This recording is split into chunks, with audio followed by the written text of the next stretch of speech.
Hey there, welcome back to channel. There are 10 changes the Galaxy S24 Ultra will be bring to the table. The Galaxy S24 Ultra is coming with the flat display which should make using the S Pen ever better.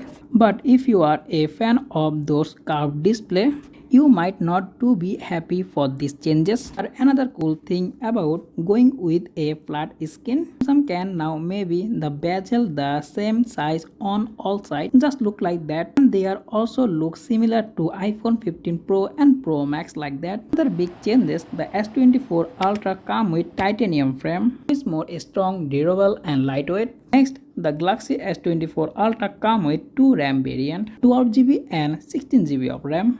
The phone is getting a brand new 3x camera that not only has a bigger sensor but also more megapixel. So we are get a sharp and clear image. The phone keeping the 200 megapixel camera but Samsung not using the same sensor. They have going for a new one which is HP25X. Next, maybe Samsung has cut out the 10x optical zoom camera of the Galaxy S24 Ultra, and the Galaxy S24 lineup also come with the 2500 peak brightness, and of course the Galaxy S24 Ultra come with the latest Snapdragon 8 Gen 3 processor. And the last one, the Galaxy S24 lineup again come with 45-watt fast charger which is more powerful and also the power efficient. So that pretty much for today video. If you found this video informative, don't forget to hit the like button and also subscribe my channel for more content like this. As always, thanks for watching and I will be catching you in the next one. Take care. Allah Hafiz.